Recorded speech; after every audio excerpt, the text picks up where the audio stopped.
This episode of the Misdirected Mark podcast is brought to you by Wayward Masquerade and their forthcoming Dragon Baggins Kickstarter. This is the Misdirected Mark podcast, a podcast about gaming, game mastering, and entertaining you, our listeners. We are explicit, you have been warned, and I'd like to thank Mike Willard for letting us use his music on our show. Now let's pick up those mics and get on with this thing. Why, yes, oh yes, let us pick up the mics and get on with this episode of the Misdirected Mark podcast where we're talking about games as art. Yes, that is what I said, games as art. Need I say more? My name is Chris, and I have a statement to make. I am a pumpkin spice latte lover, and while it's hot as balls in September 26th to be exact, which is my birthday, which for the first time ever, or the first time in a very long time, I'm enjoying my birthday. It's still pumpkin spice latte. I'm super excited. It says Chris on it, and I'm very happy. It's from Panera, and Bob is drinking an iced pumpkin spice latte. And anybody who thinks we're basic, you can go fuck yourselves. We are explicit. You have been warned. Anyways, with that, my name is Chris. I'm Phil. I'm Nikki. And I'm Old Man Logan. There we go. That is my intro from for my birthday. So thank you all for bearing with me. With that, I am going to get into the next section of the show, which is called What's Going On, which is where we talk a little bit about what's been going on with us lately. So, Phil, buddy old pal, what is going on? I don't know. I went to your party for an hour or so on Saturday night. Which I appreciate you coming out for. Had breakfast with you. That was amazing. And because it was you and me and Nikki and Rob Abrazato who was here and Josh. That was a really good time. Yeah, that was good. I like that place for breakfast. Sophia's. Mm-hmm. If you're ever in Buffalo, anybody, just you should go to Sophia's. It's a really good place. Played some Masks on Sunday night. That was a really good time too. We almost didn't play. Yeah, we almost didn't, but we did. So it was a good game. And that's about it. Very cool. Bob? We also had dinner. Yeah, we did. We had dinner before Masks. Nikki was very kind and cooked us dinner. Yeah, so thank you, Nikki. Try not to ghost your entire section. Well, I'm going to do the whole thing, so it's yeah, fine. so I'm trying not to do it. Sure, okay. Bob? Yeah, I would really like the real September to stand up, please, because this 90-degree crap. Please stand up. Yes, please stand up. Yeah.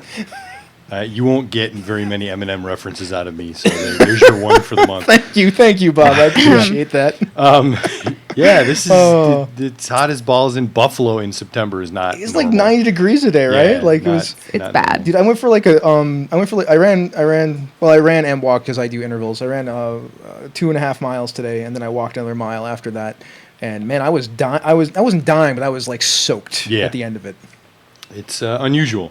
But things should be turning back into normal fall weather, and I'll be happy about that because fall is my favorite time of year. So. Tomorrow or Thursday, supposedly this thing breaks for us. It's like Thursday. Yeah.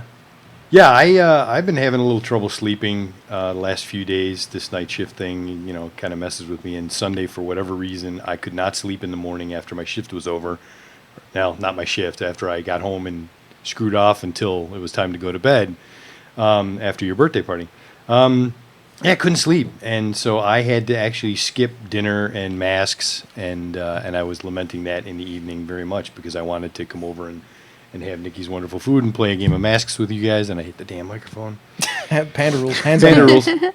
But yeah, I just did not sleep Sunday morning, so I had to sleep in the evening and get ready for work. And but hey, Chris's birthday party was a hoot. Had a good time, and he will tell you all about it. And Nikki, what about you? How you doing? I love that September is almost over. I'm ready for October because the most wonderful thing in the history of the world happens in October. It's October 5th or 6th? I think it's October 5th. 5th. Thank you, Chris. The Sabres season home opener, which I get to go to for the first time ever. Hockey. Thank you, Chris. You're welcome. And the biggest news of the week, yesterday, I bought tickets to the USA-Canada outdoor game on December 29th. Nice. So I'm super excited, and that has made the month of September infinitely better for me because September sucks when you work for a school. So that was super awesome. And my entire weekend was taken up by birthday shenanigans, which was pretty fun. Outside of that, it's just been work. So, Chris, tell us about your weekend. Absolutely. Okay, so my birthday weekend, I suppose. Like, I've never had one of these before. It's the first time ever. So Nikki and some of my other friends all plotted and planned to surprise me and do cool things for me this weekend. So on Friday night, me and Nikki, we go get sushi at Cooney's, which is like the best sushi place in town. And it was amazing, and I very much enjoyed it. Then after that, we went and saw The Hitman's Bodyguard, which we've been talking about going to see for like 2 or 3 It was weeks. amazing. Oh my God. If you want to see Samuel L. Jackson and Ryan Reynolds being Samuel L. Jackson and Ryan Reynolds in a movie, like, it's a good movie to see. Which is absolutely worth seeing. Absolutely. Then after that, we drove out to a place called the Shaw Festival Theater on Niagara on the Lake, which is up in Canada. And they had what they call a speakeasy jazz session. So they go out into the lobby, the people who play there, which the Shaw Festival Theater is equivalent to like off-Broadway talented people. And this group of musicians played jazz for like an hour and a half, and we sat there and had a drink or two and listened to jazz, and I love jazz. And I got to dance a little, and that was cool, and it was amazingly good. And that was my Friday. That was just Friday. Like, that was already a really great birthday for me, and it was just Friday. So then on Saturday, we get together early, get up early, and go to the farmer's market out in North Tonawanda, which is a really nice farmer's market. And I got to have some pecan pie coffee, which is really great. And I got some Amish-made carrot cake, which I am very excited about. I've had a couple pieces of it already. It's delicious. And also just, good vegetables and things like that there. But there was this one vendor who was selling like hummus and dips. So I had a green pepper like stuffed dip. So like yesterday for dinner, I made some green peppers with green pepper stuffed dip, and it was super good. After that, we went to breakfast at a place called Vasily's, which is a really nice diner, and the food there was fantastic. And then after that, we went out to the Strong National Museum of Play. So that's a museum in Rochester that is geared sort of towards kids in a lot of ways, but they also have a classic pinball area and a classic coin-op arcade area, because that is where the National Toy Hall of Fame is. So me and Nikki hung out there and played video games for like 4.5 hours, and it was pretty awesome. Some of my favorite moments were when we played air hockey, and she thought she was spanking me, and then because I was, and you were, but then I came back, and I scored on myself like 3 times in that comeback. But we're not going to talk about that, right? That's fine. You didn't score on yourself like 3 times. You scored on yourself twice. Mm-hmm. I mean, I slotted that puck right around you like 3 times, and then you still won anyway, so it doesn't matter. Exactly. And then again, I crushed you when it came to competitive pinball, which is a thing apparently. Yeah, which is the only pinball game you beat me at. That's accurate. I'm actually terrible at pinball, so that was pretty great. And then we went upstairs and played a bunch of coin ops. We were playing like I got to play Crystal Castles. So if nobody knows what that game is, it's a trackball game that's kind of got like a Pac-Man vibe to it, where you're trying to collect gems. Phil, you know what I'm talking about, right? Mm-hmm. That game is like one of my favorite all-time like arcade machine games. Yeah, like Marble Madness. Yeah, they didn't have Marble Madness. Yeah. Oh, that was too bad. But they had Crystal Castle. I'm like, oh, this is amazing. And I saw him like, I'm playing this game, and I was like gone for like 30 minutes because I'm still really good at it. I got to like board like 17. So and that was fun. And we played the Star Wars Battle Pod because you can play co-op. Which is awesome. That game is great. Vader's Revenge is hard. Only game there that I was any good at other than pinball. But that's okay. I don't know. You beat me at that cruising game a couple times. Wow. That's not hard. Oh, really? You think I can't drive? Challenge accepted. Next time. Crushed. Coming right down for you. I mean, I figured it out. It was good. We had a really good time. It got a little loud after a while because there's a lot of kids running around being kids. Strangely, a place geared towards children had a lot of children. Kids. Yeah, right. Which is fine. Like it wasn't a problem after 4 hours of it. It's like, there's a really good picture of me trying to pull out Excalibur.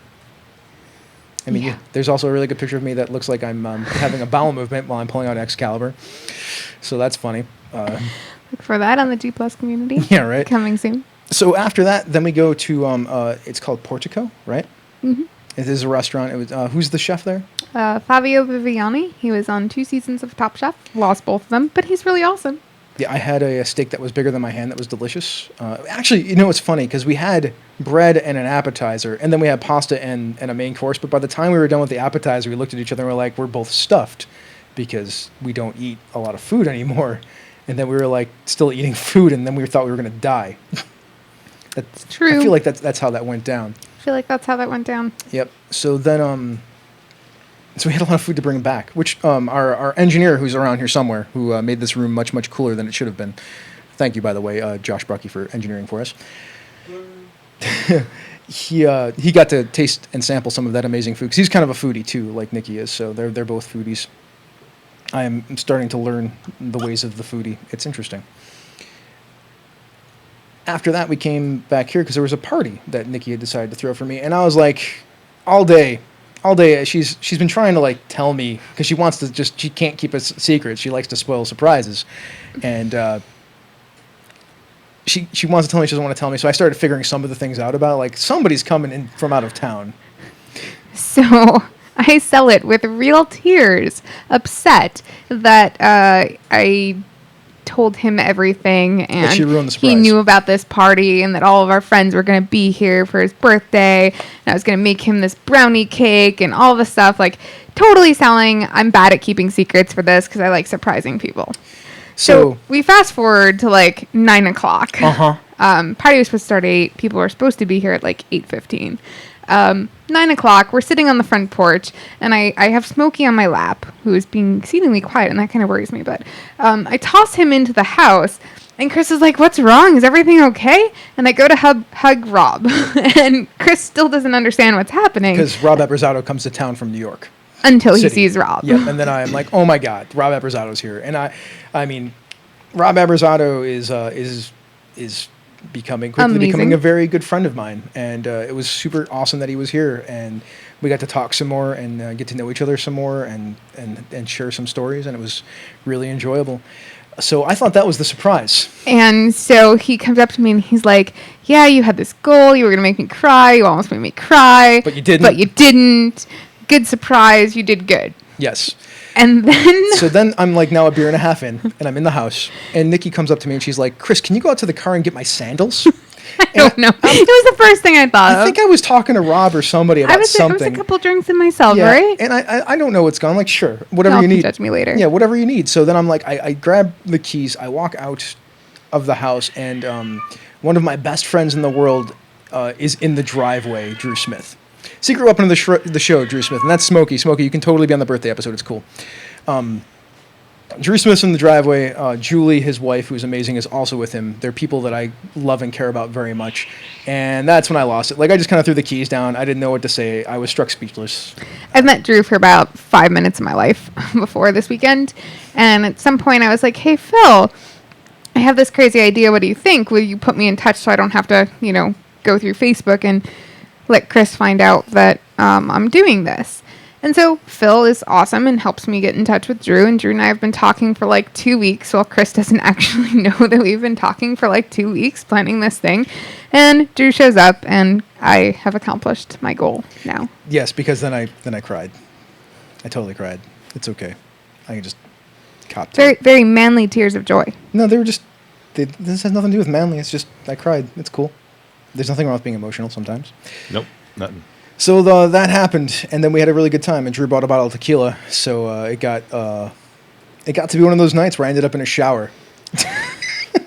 I mean, most of you all know those stories, so at least it wasn't a bathtub, right? Bob saved him because apparently he decided to pass out on my front porch. Did I really? And Bob's like, "I haven't seen him in a while. Where is he?" I'm Did like, I pass "I out on the think front porch?" I think You were partially conscious on the I don't remember that at chair. all. Oh, yep. I'm like, "I think he went outside to say goodbye to Drew. I bet they're outside talking." And he's Oh. like, "I'm gonna go check." Chris was totally passed out outside. I did. I said goodbye to Drew and Julie. I waved, and then I was upstairs, and yeah, that was the thing. So that was Saturday night. I woke up hungover on Sunday. We went to brunch. As I mentioned before, it was me, Rob, Phil, Nikki, and Josh, and it was a really good time at Sophia's. After that, we went to the Niagara Falls casino and got massages. And it's the first time I've ever actually had a legit massage from a massage therapist, and it was amazingly good. Like I was very pleased with it. I was wiped out after that because I was hungover, but I also felt really good. So I just put a whole bunch of garbage in my body, and then I had it all squeezed out of my muscles, and then there was like nothing left. I was like, "Oh, I want to die," and both of us were like exhausted at that point. So then we had a hamburger, and then we went back, and then you made dinner for all of us. Yep, and we played. We hung out for a bit, and then we played Masks. And Chris napped for a bit, and then we played Mass. Yeah, I needed like 15, 20 minutes to recover. At that point, I stopped being hungover, which is the important part. So It was like It was like a light switch. 1 minute, totally like hungover.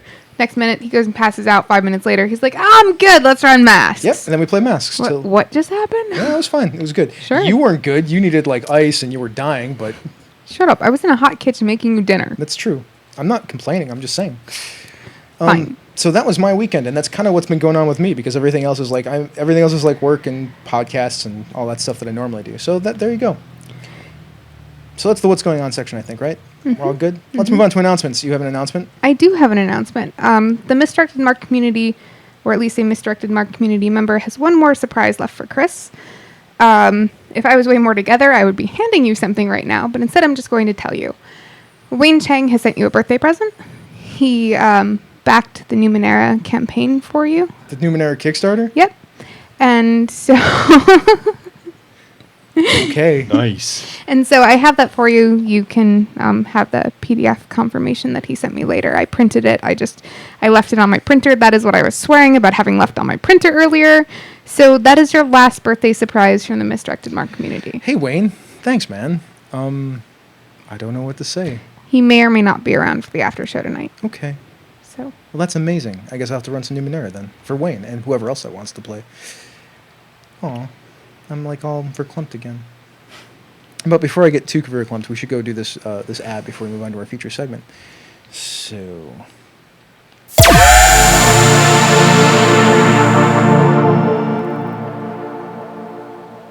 On the east coast of the far north district of the North Island of New Zealand is the Bay of Islands. It is one of the most popular fishing, sailing, and tourist destinations in the country and has been renowned internationally for its big game fishing since American author Zane Grey publicized it in the 1930s. It is also another of the habitation spots of the Dragon Baggins. This time we will dive in closer to the Dragon Baggins in this beautiful locale and let you know a little bit about how to engage with them. One of the primary ways to engage a dragon baggin is to feed them a die and scritch them on top of their heads. Be careful, though, of their spiky dew. It will cut or impale you if you are not careful. Once you've scratched them on the head, you may move down to their nose, but beware their fiddly nostrils. They flare up sometimes and you either get burnt or some random dice, and it's random which one you'll get at about a 55-45 split. At this point, you'll be able to move down and rub their adorable scales scruff or rough. Doing so will make the dragon baggin very docile and open to you. It's at this point you may be able to cuddle them. If the dragon baggin starts to purr, there is a good chance you will have bonded with them and they will go home with you. Once that happens, you can trade dragon baggins to spew forth their dice. Their bellies can hold 100 standard dice, which can be belched forth to roll dice, spray at their enemies, and at times melt them down to slag on your enemies. This only applies to the ones in the Bay of Islands, and those dragon baggins, which are about 22 centimeters or 8.5 inches tall, with the schmancy triple layer tails and wings, which help them fly, glide in the sky, and swim in the waters of Cape Reinga. All information about Dragon Baggins in this ad may or may not be fictional, but we can say for sure that Dragon Baggins are coming to Kickstarter in October from Wayward Masquerade. Also, I had a lovely chat with Bridget, which we recorded, and will be coming out as an episode of The Lounge. She was one of my favorite interviews ever, and I really look forward to sharing it with you all. Look for that also in the beginning of October, and check out Wayward Masquerade.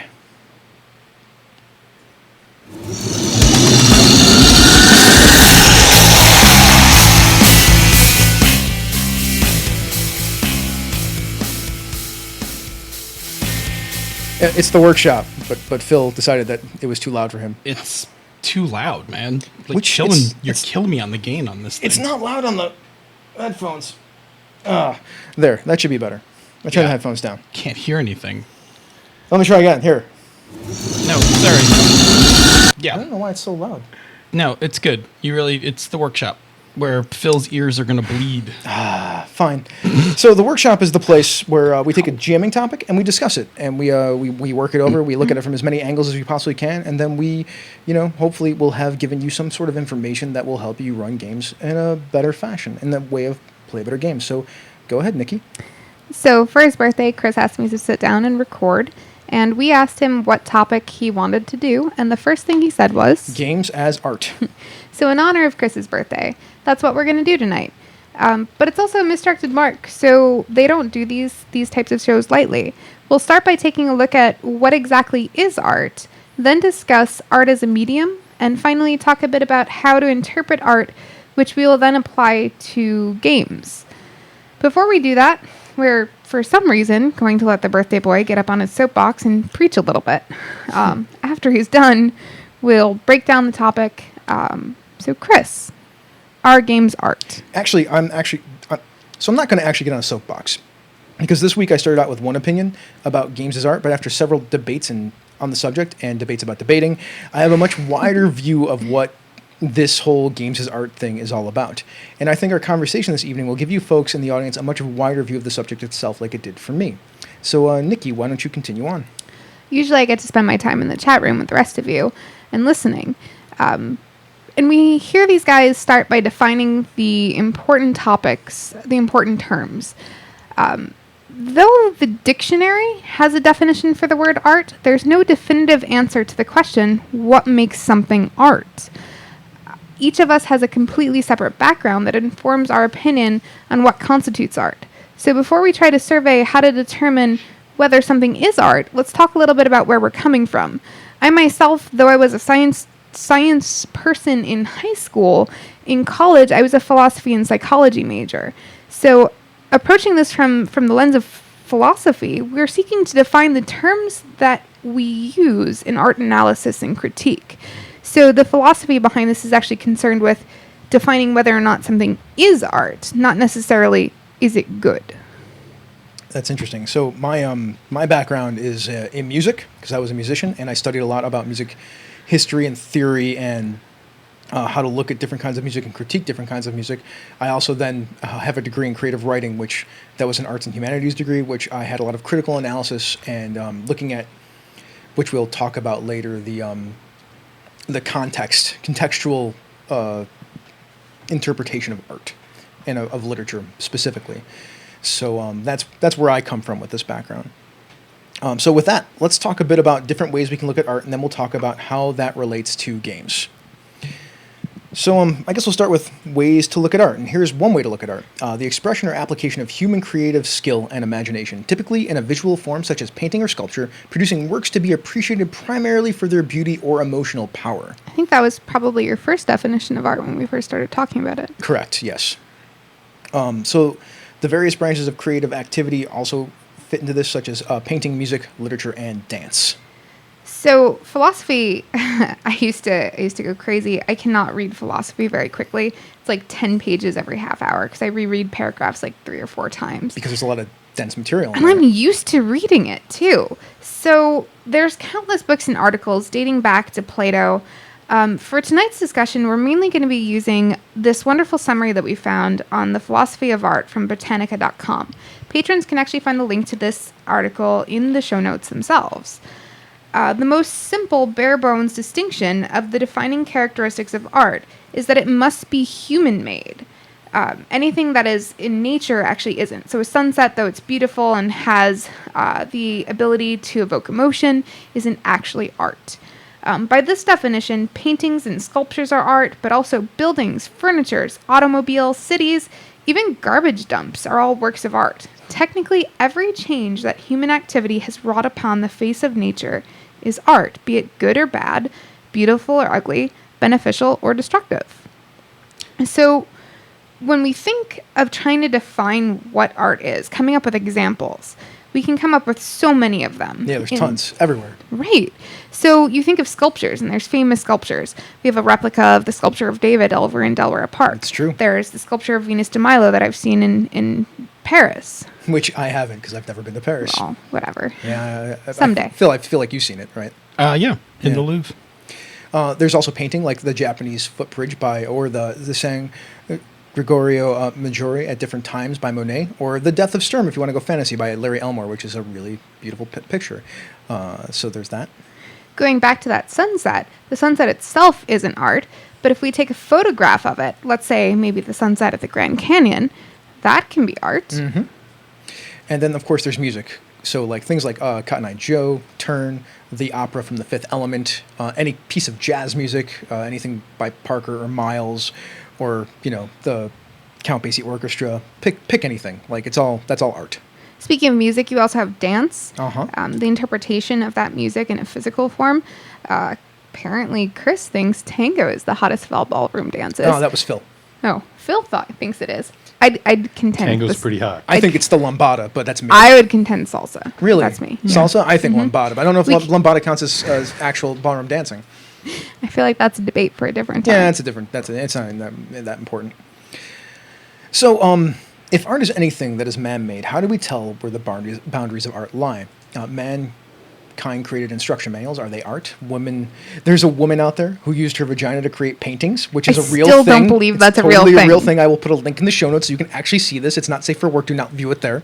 He sends me this link while I'm at work, Yeah. so I still haven't seen this. Which I said don't click on after that. I'm like, that was a bad idea. Fair warning. But is that really art? I mean, according to the definition, maybe it is.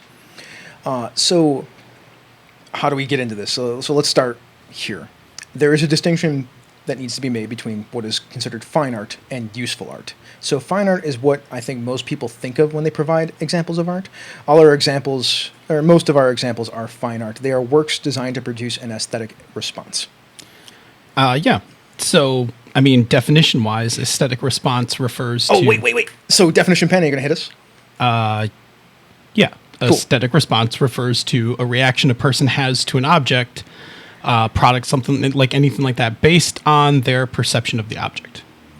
Cool. So fine art is paintings, poems, sculptures, plays, songs. Those human-made things that are enjoyed for their own sake rather than as a meaning to something else. But there's As another a means to something else. There's another kind of art, which Chris and I debated heavily before I actually had the words to describe exactly what I was thinking and what I was trying to say. Well, research was needed. Yeah, it's called useful art. Useful art is exactly what it sounds like. It's man-made creations that have a primarily useful function, but they can also evoke an aesthetic response as well. So a car, it serves the purpose of getting someone from point A to point B, but there are people who feel so strongly about the aesthetic qualities of a particular car that they won't ever purchase it. Or conversely, a person who falls in love with a particular sports car, for example. When Chris and I were in Cleveland, Tom Flanagan took us to the Cleveland Museum of Art. They have an entire exhibit on the various Tiffany desk lamps and other functional house items that Tiffany has spent so much time producing, and they're gorgeous. They really were, yeah. They were works of art in a lot of ways, but they were also functional. For sure. So there's also this final idea that we're going to talk about. And there's many, many more, but this is the last one that we're going to hit, which is the idea that art is used as a persuasive term. So when people say that's not art, what they're actually saying is it's just not good art. But that just means it needs to be possible to have bad art as well as good art, which is why that's important. Yeah, I mean, that makes sense. Yep, absolutely. Phil, where are we going next? Well, let's try to tackle the next question. If we're not going to agree on a definition of art, then what do we talk about if we're going to evaluate if something is art? So we take a look at the artifact of the production of art. Sure, yeah. The end result of what is created by the artistic process. Yeah, every work of art must have a physical artifact that uses different mediums. Now, physical artifact doesn't have to be an object. It can be a series of events. That's a thing. Okay. Paintings use canvas and types of paint. Sculptures use the material being sculpted. And music uses tones of sound. Dance uses movement. The medium that is used to produce the physical artifact is just a way to organize types of art, to compare them to one another, and judge their artistic merits. So what's next, Nikki? Sorry. We also can talk about the genius of the work of art. Genesis. Sorry. I actually fixed it and wrote it right. Well, okay. I'm remembered an earlier version that I probably mistyped. That's okay. Sorry. So each artist brings with them their own perspective and their own background, their own creativity. Everyone's experiences help inform their opinion of the world. So when you take and use your own opinion of the world and put it back into whatever creative process you're going through and creating, the end result is going to be shaped by who you are and what you've experienced. That's very true. So here we discuss creativity and the novelty of the artist's approach. Mm-hmm. And the last thing is we discuss the effect of the work that it has on the audience. So it's emotional impact, basically. So how does the artifact make the person interacting feel? What impact does it have on society and culture? Does it teach us something about ourselves? Does it bring us knowledge of the world, ourselves, society? Like when we have to actually ask those questions and answer them to get a real feel for the piece. Make sense? I think so. So there are a variety of ways to interpret art, but we're going to look at 3 of them here. So what's the first one, Nikki? The first one is isolationism. So, when you consider isolationism, the artifact of art should rely on nothing but the work of art itself. You basically consider it and you go over and over it until you actually feel like you've understood what the work of art is. Yeah, I think that's pretty much like the main point of that. It is, yeah. You just if you don't get it the first time, you just interpret it. You just look at it over and over again. It's like the asking yourself a people bunch who of stand in questions. front of a painting and do nothing but like stare at it for 20 minutes before they come up with an opinion. Or me reading a philosophy text. Yep.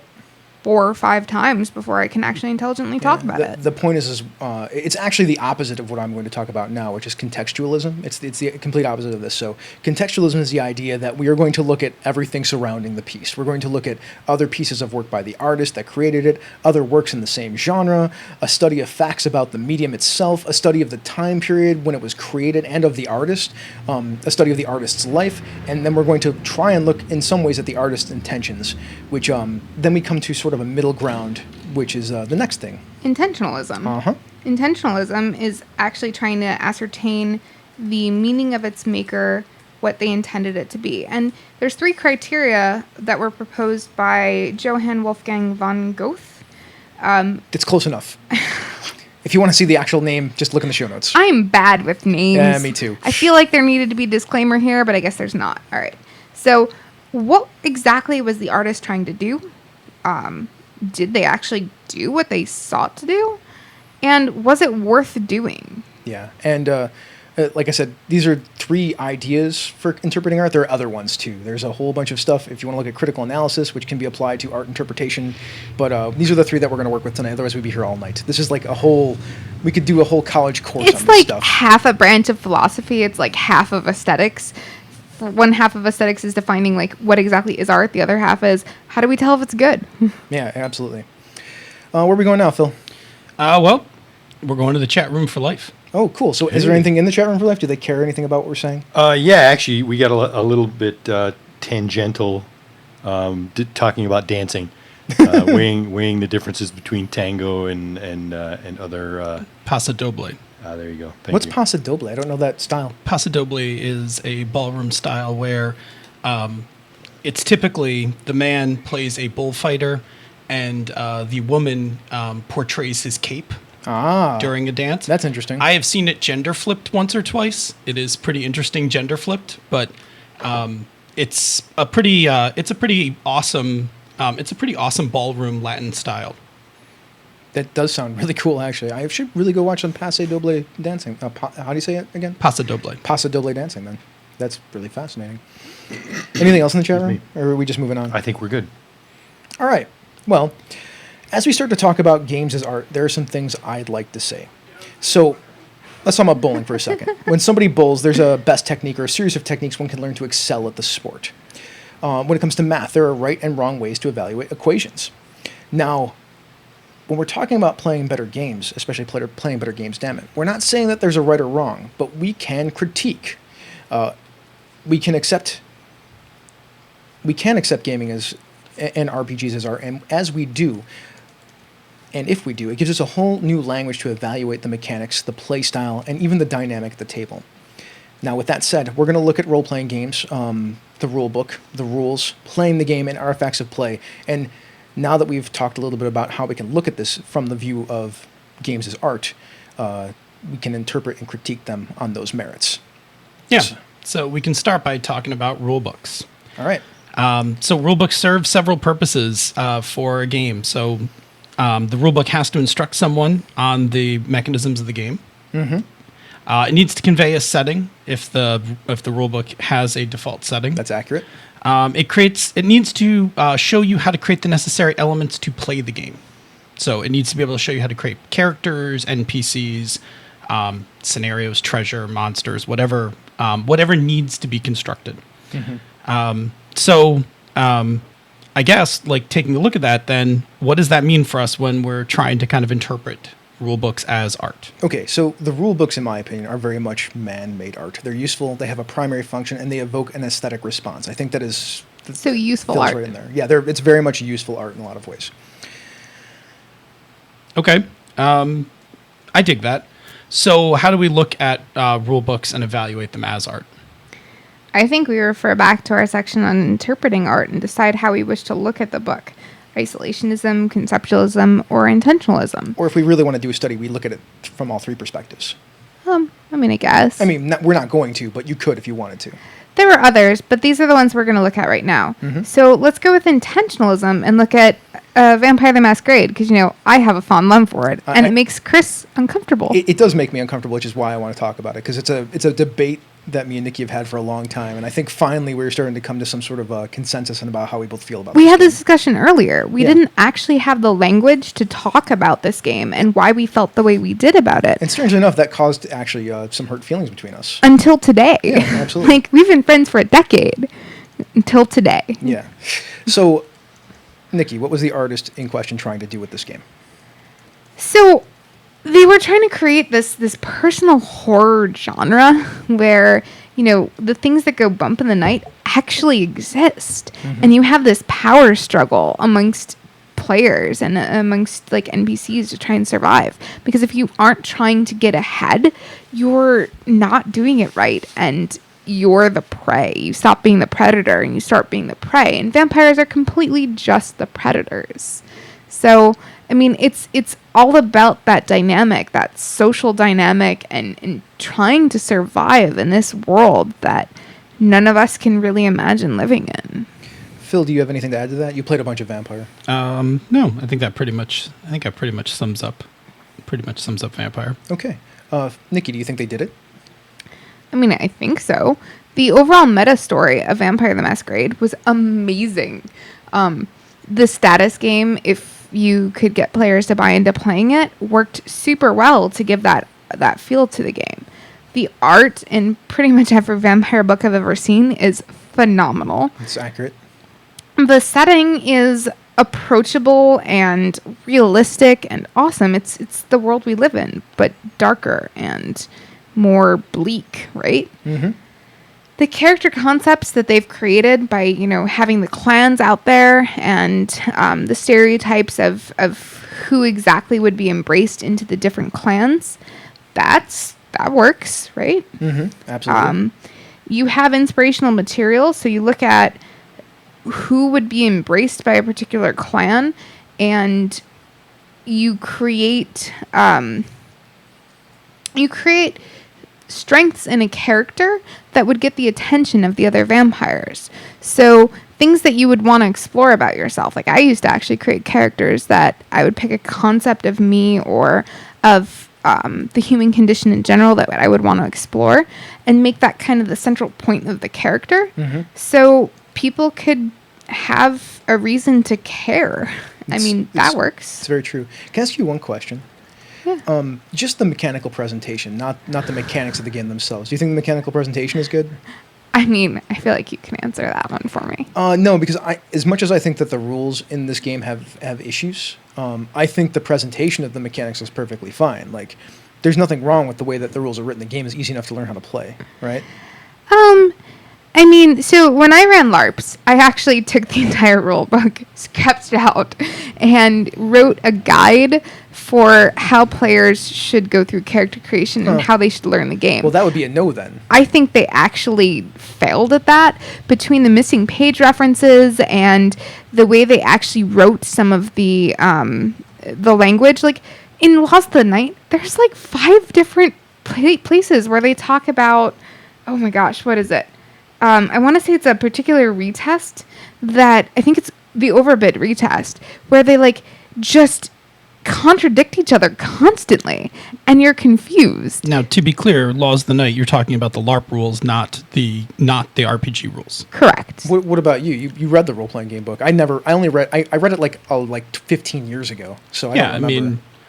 I mean, are you talking about the presentation? The presentation, like, are the rules easy to understand as they are presented in the book? Yeah, the rules themselves are readable. Are they the right rules? Well, we can talk about that in a second. Yeah. I want to talk about that in a second. So I think that's another thing to look at from an art point of view, like the rules of the game as art.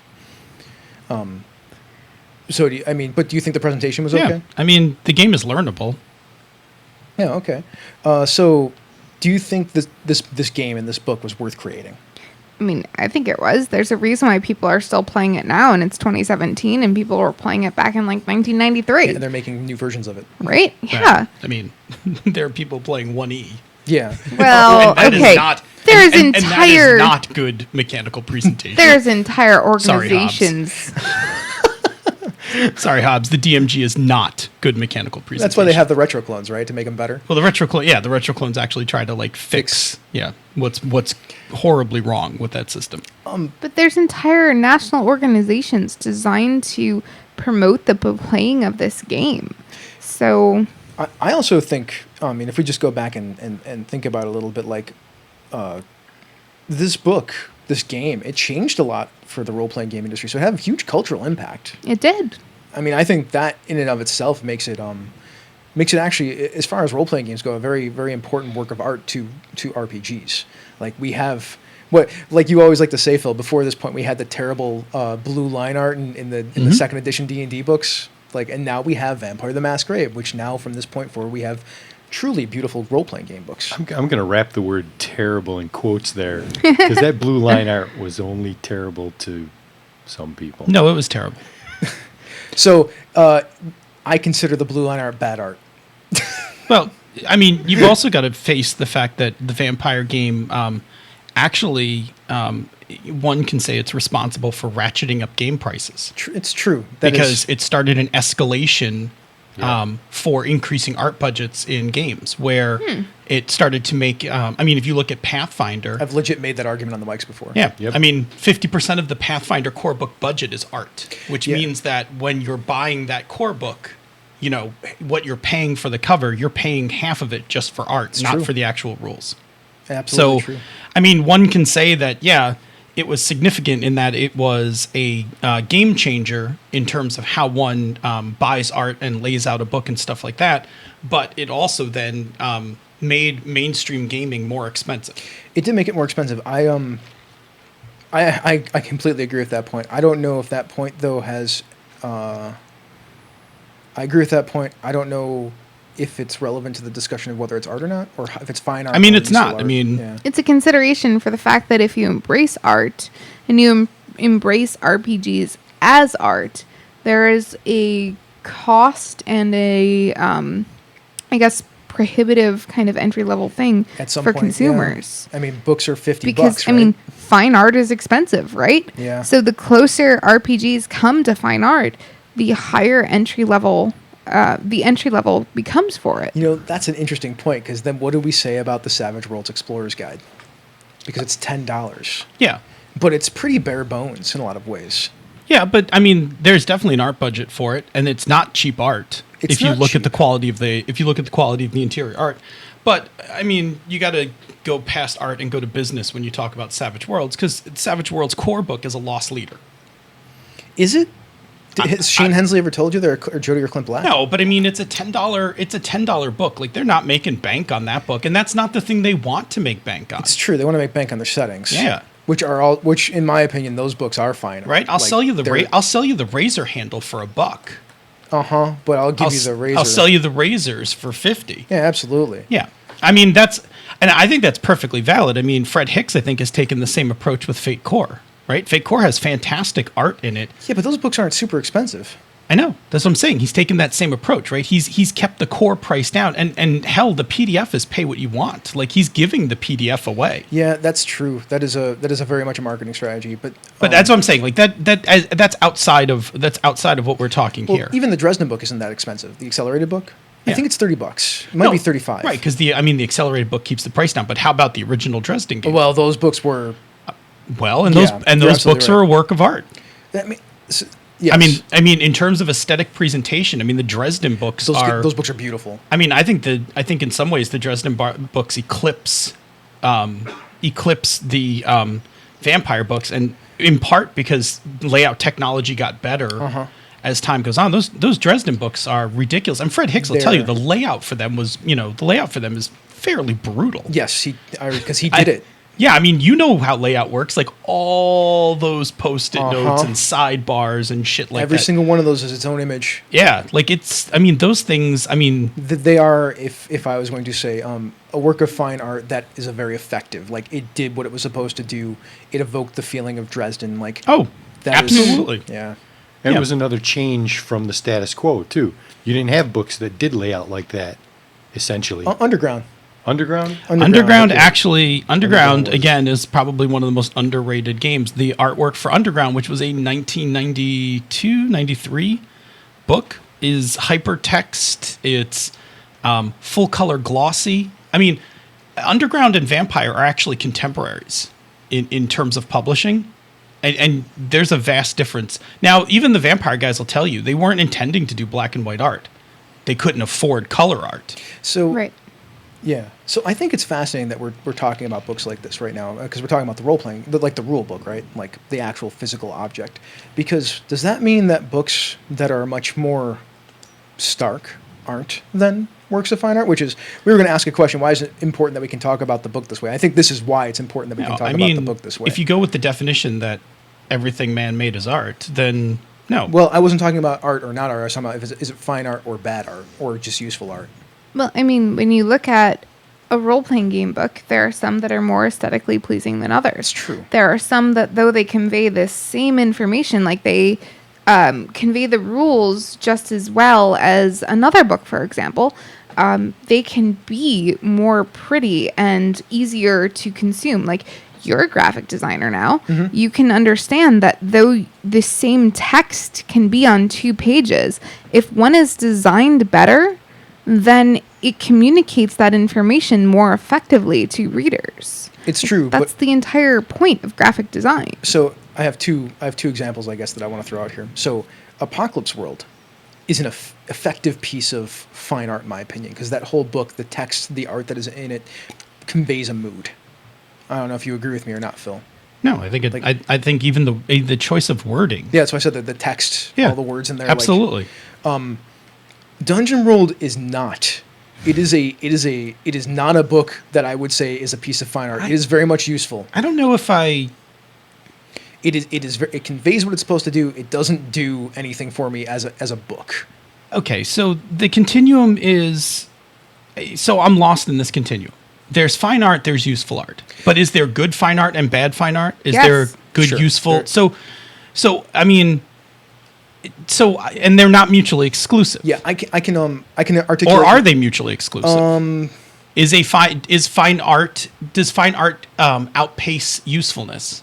Like, for instance, you can say that Apocalypse World is fine art, but it's also useful because the game is still playable by reading. That's accurate. Okay, there you go. Yeah. Yeah, so one can say that aesthetically Dungeon World is not good fine art, but is still useful Yeah, absolutely. because you can still play that game. That's where I was going. Thank you, actually, because that's where I was going with my point. So the distinction between fine art and useful art is actually behind the intention of it. If there is something that has a use besides provoking emotion, besides what you guys traditionally thought of as art, which is eliciting an emotional response, seeing the world in a different way, that kind of thing, then it is also useful art. So I would actually contend that all games and all RPGs are useful art. Unless the game's not playable. Well, then it's just Unless bad. the game's not playable, then it's a bad game and useful bad art. Right? That's just bad art, Well, I mean, if the game's not playable, it fails to achieve its usefulness. which So, means it's just bad art. And that is the definition that we were it's working with. bad. Because a game could be bad in usefulness and still be fine in aesthetics. Somebody could have spent way more time buying pretty pictures and laying it out nicely than making the game actually a usable piece of material. Yeah, that's Vampire, right? No, Vampire is plenty playable. Vampire's flaw, and we've said this before, Vampire's flaw is that the art and the setting go in one direction, The rules go in another. Yeah, because they don't achieve the goal that they're setting out for them. Right. The rules actually play like supernatural superhero game. And the setting, which is why everybody, if when you hear people who really love Vampire, at least half of them have dumped parts or all of the mechanics. Yes. House rules. Is because the setting has everything you want. So, yeah. But that goes into the topic that you wanted to pin of art versus design. Yeah, which we'll talk Because about. I wanna whether talk or about not in the it's future. good art or bad art is different than whether or not it is good design versus bad design. And we should actually, we should pin that, and we should get Tim to come on the show and talk about that, because he's very good about conveying information with design. Good design that would versus be- bad design. Good design versus bad design, how that actually is under the, I mean, the category. graphic of, design. Yes, because that's what we're talking about. We're talking about design. In this case. In that case, yeah. I mean, how text is ordered. Yeah. How we break down topics, how we order the chapters of a book. That is written design. True, and also like when Tim designs graphics and whatnot, right? That conveys information. Yeah. I mean, that's why Tim is a graphic designer. Correct. But I don't think a lot of people think about the idea of design from that point of view, because people think of design, especially when we're talking about games, as like the game design, when I'm talking about the information design. Yeah. Cool. I thought that was fun. I think we got somewhere there. Let's talk about the next thing. What's the next thing, Phil? Yeah. So, so now if you've talked about the rule book as art, how do we talk about rules and how do they function as art? All right. So first off, I have to admit a thing, because I was very, very hesitant to say this, and Nikki wants me to say this because it's actually true. Rules are in fact art. Can you say that again for me? Rules are in fact art. We argued about this for like an hour at dinner. But art now is ambiguous. Rules is what kind of art? I mean, let's pack some definitions on it. It's useful art. Okay, rules are useful art. Yeah. They are. Are rules fine art? They can be, if they evoke. I don't. If they evoke. I don't know if they would. I mean, So the definition of useful art is that it has to have a purpose. It has to have an intention. Fine art is emotion for emotion's sake. Think of it that way.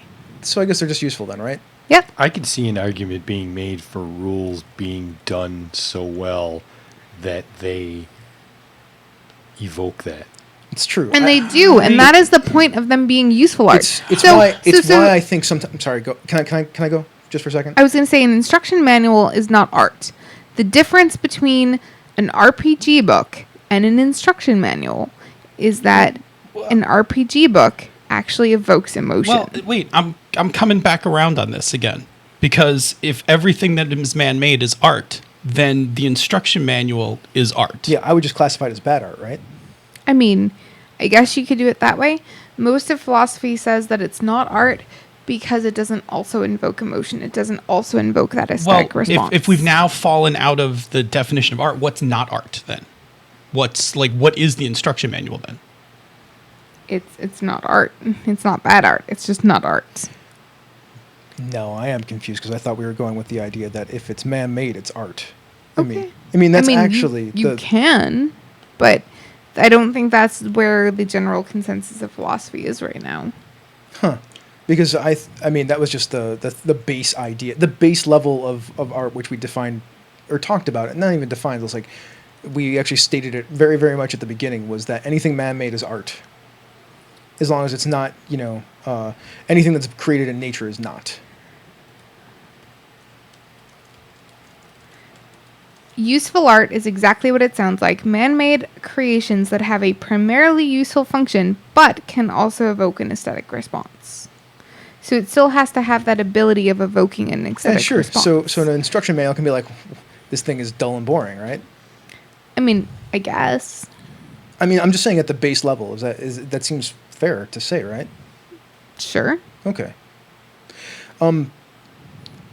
So now I'm going to go back to your point about rules as functional, as useful art. Ooh, can I? Oh, yeah, go ahead. Then Right. I'll hit my counterpoint to it. So I have mean, a my counterpoint. point being is that in my 35 plus years of gaming, I have never framed the combat section to a game, right? Like I've never I've never encountered a set of rules where I've been like, in terms of fine art, like this thing is aesthetically beautiful.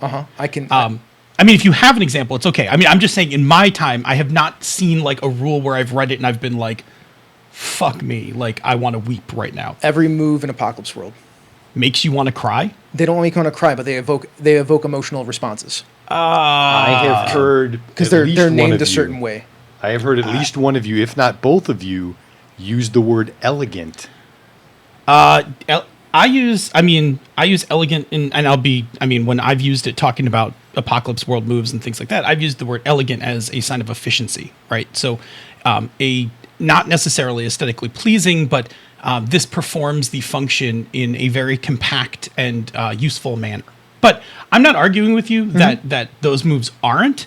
That's not A thing that you've. it's not ever the way I've looked at it. Yeah, I can make the point that because of the way that those moves are named and the way that they're written, that Yeah. they are there to evoke an emotion along with being a rule. I think that was Vincent Baker's intention. I will say again, I'm not sure. For me, it's never been emotion. Is it a tool of setting? Absolutely. I mean, I know because I named all of my moves in Hydra Hackers have that kind of thing where the names, like my game is centered around neighborhoods, right? So what's the gather information move called? Getting the lowdown, Yeah. right? And what's the fight move called? Throwdown. Yeah. Now, when I say evoke emotion, it doesn't have to be strong all the time. Like, I actually went to the other side, like, in the structure manual, I am bored, right? Like, that's an emotion. Yeah, I mean, with the exception of a handful of instances where I've seen people put comedy into instruction manuals, by and far, dead dry. Huh. I mean, I agree with you most of the time. Like, I think most instruction manuals for role-playing games can be very dry. Like, I don't think the Fate Core stuff does anything emotional for me. No, I don't think so either. Right? I think it is. I think it conveys itself very well. I mean, I had zero problem reading through and understanding Fate. But when I say act under fire, that means things are going wrong. Yeah. No, I mean, I think it's a valid point. It's Okay. not one that I've considered. I think it's a valid point, but I would then say it falls into it's somewhere into a fine art, That's where I was going with it. I think a those low are fine art kind of thing. Yeah, I mean, sure, I'm totally down with that. And we can even say that it's not even very good fine art, right? Like, Yeah. I mean, it doesn't, it does. I mean, I didn't read the moves of Monster Hearts and shed a tear. I mean, I did read them and was like, that's good. that's the thing. I think. I guess that's the thing that I don't go that far with it. Like, I don't need the emotion to be super intense. I just need to have it evoke something for me. Yeah. I mean, I think that's fine. Okay. I think what you're saying is perfectly correct too. Like, it depends on how you're looking at it, right? It's all in the eye of the beholder. A lot of this stuff is all in the perception of it. Yeah. Okay, so we were talking about how I had to admit that rules are art, and then we got onto a tangent, which is perfectly fine. That's what the show is all about. So they're made by people, which is the most basic definition of what art is that we've hit. Philosophy doesn't necessarily agree with that all the time, or it's evolved past that. It seems like. Right. Okay, I think there's a lot of discussion that could be had there, so we can actually figure out where the line is then between what is functional art and what is just not art at all. Right. I think that rules are literary, and like they're also instructive, and that makes them a kind of design, and I don't think that makes it any less art in a lot of ways. So let's talk about Vampire the Masquerade, because I think it works well as an example, and let's talk about intentionalism once again. So what do we think the artist was trying to do with the rules of the game when it came to Vampire the Masquerade? Nikki. Because we talked about everything about Vampire except for the rules and how they in fact affected everything. We sort of started talking about it, but I would prefer to dig into it now. So the intention of the design overall was meant to drive that personal horror concept. The PvP, the fact that the only thing that you can count on in the entire world is yourself, because everything is out to try to get you. Can I ask how you thought the rules were doing that? I think that the rules do that by the way that they structure the disciplines and how they're all very confrontational. pretty much everything that you have in the rule set, including most of your abilities, have an ability or have the ability to be used to PvP somebody. So your influences, your ability to control the mortal world. It was one of my favorite parts. You can use them to like cover the masquerade and be a good person. You can also use it to break into someone's haven in the middle of the day and murder them. So they gave everybody the ability to kind of create their own story and PvP as much as they want. Phil, anything else? I mean, I think that, when you write a setting that's about personal horror, your intention is to also build a game that kind of goes in that direction, which I think is actually where they kind of fall short. I mean, the humanity rule is the frenzy are like the two closest things they get to that personal horror, but neither one of them are super well done. They're kind of weakly executed. They're very ambiguous.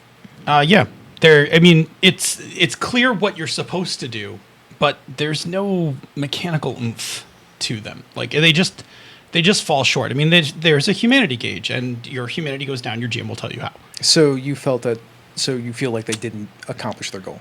I'll be honest. You can't say that because I don't know what the writer was thinking when they were designing the game. If you ask me, did the mechanics of the game match and support the setting? So I consider this like if we look at Night's Black Agents, here is, a fairly clear setting, right? Ken Hite is very specific about Jason Bourne meets vampires. And then when I look at the rules, do the rules say Jason Bourne meets vampires? And it's like an unequivocal yes, right? Like absolutely. So what I can say, because I don't know what what the intention was when they sat down and wrote it. I feel like we can assume based on the setting and all the other stuff what the intention was. Yeah, if you want to make that assumption, then I say no. Okay. But I don't know what they were thinking. But yeah, if we want to, because it's I read through when I was looking at up some of the stuff. Like, if we don't actually have the artist to talk to, we can make some assumptions based on the surrounding work and whatnot. So, what about you, Nick? Do you think that they did what they were setting out to do? Mechanically? I think overall they did. I think the actual layout of the rules hurt them a lot. Okay. But I think overall the game supported it. I think there was room for improvement, so I would say it's probably bad art in some ways, but it's still art. So was it worth doing then? Well, I think the answer to that is how Vampire the Masquerade actually affected role-playing in the role-playing community as a whole. I don't think it mechanically affected a lot of things. It didn't. Yeah. But it affected the way people played. It elicited that emotion. It evoked that response from people. But that's not the rules of the game that did that, right? No, but was it worth doing? Well, that's what I'm talking about. Was the rules? I'm just focusing on the rules right now. Were the rules worth creating? I mean, if we contend that the rules supported the setting and the point of the game, and the point of the game got people to elicit an emotional response. Yeah, I mean, if we're talking about worth, if people played it and had a good time, then it's worth it, right? Yeah, I just wonder if the rules of the game were worth it because everybody I've ever talked to scrapped most of the rules of the game. Yeah, but at least I guess it's like this. I've always said, like, I don't ever want anyone to be indifferent to anything I ever write. Like, either like what I write or vehemently hate it. And so to me, like, I'm okay. Like, people disliked the vampire rules enough that they went out and forged their own directions. And I suspect games like Urban Shadows and Undying might not have been a thing if people didn't feel moved enough by how Vampire missed the mark to go make their own. That is an excellent point. It was worth it because it was bad. Bad art made it worth it because then we could do better. Yeah, and I'm not saying the game... I mean, listen, the game's not my cup of tea, And plenty of people have played this game and loved it, and played it by the rules. Like, I actually modded that game wickedly and loved my mod very much. Other people have played this game and loved it, and that gets to the art being somewhat subjective to people. Yeah. Now there was a really good point that Nikki made about how the disciplines actually created a space where PvP was encouraged. So that if that is part of what the game was all about, then that is a point in Vampire's wheelhouse for it doing exactly what it was setting out to do. Does that make Yeah, sense? I mean, the piece of tech Yeah. it's missing is safety, right? Like, I mean, safety's missing. It points players. It points players at each other, and then it doesn't do a good job of. I mean, because the tech didn't exist back then, it doesn't do a good job of protecting anyone once you do that. I don't personally, for me, I don't think the personal horror aspect of the game is very effective mechanically. But I'm with you. I agree right? that the PvP part of the game is super effective. So I mean, it's somewhere in the middle to me, I guess. The rules definitely feel to me like they're designed for confrontation, but confrontation does not equal personal horror. Right, but I think There's the other personal things involved. the personal horror probably depends upon whether or not that personal horror is coming from just a regular generic character, or whether or not that personal horror is coming from a character who's taken on a lot of advantages and disadvantages. Sure.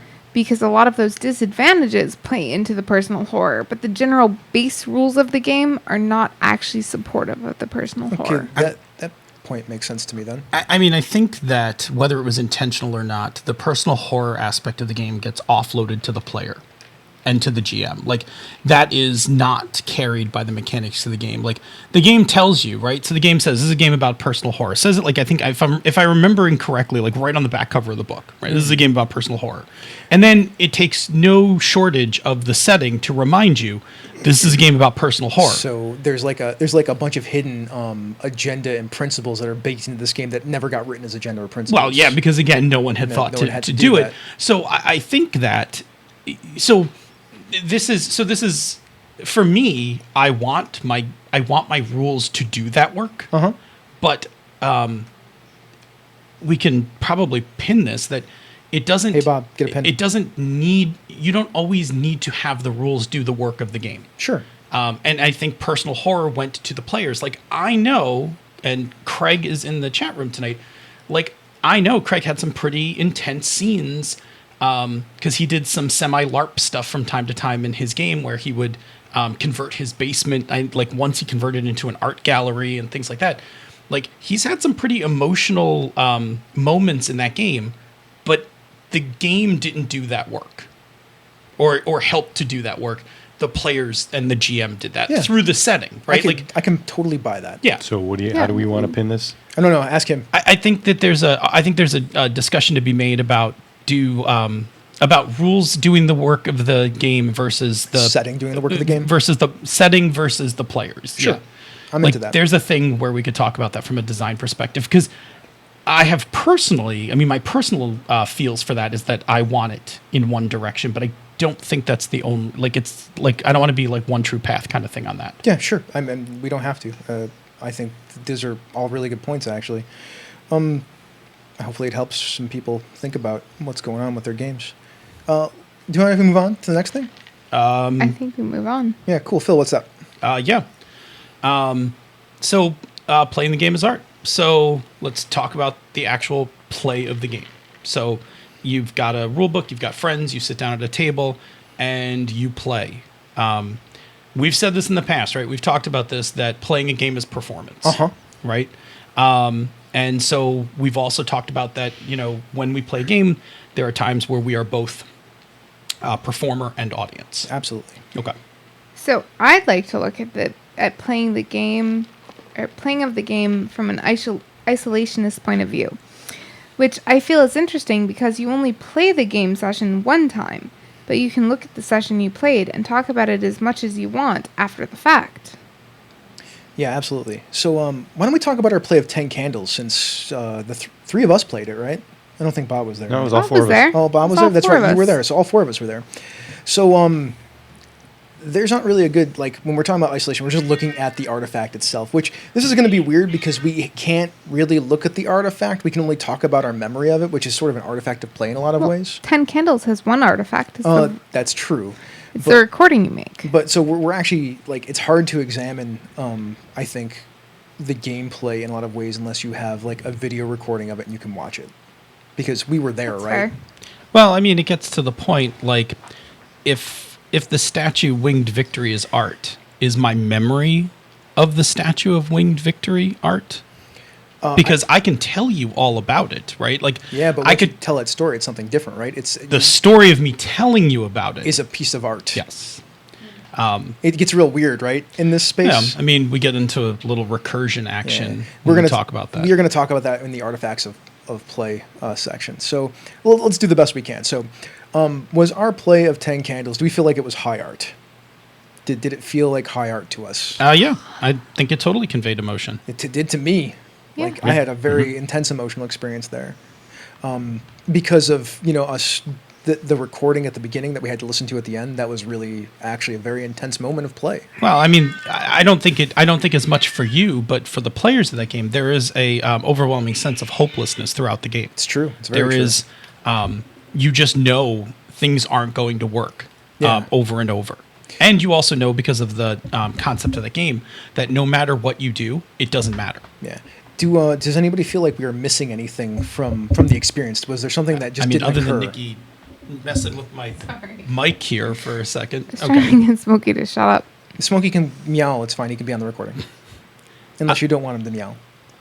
I mean, was there anything missing from the experience? What, like emotionally? Yeah, or at all, like anything you can think of. I felt like it was a very complete game to me. No, I think that game has a express purpose, right? It's designed to produce a certain type of play, and actually, I think executes on it pretty superbly. Yeah, and we mentioned the emotional state evoked by the experience, which is hopelessness. Like, that game is all about feeling like you can't actually succeed and that you're going to die. Yeah, I mean, it's right down to the actions of you have to burn those cards.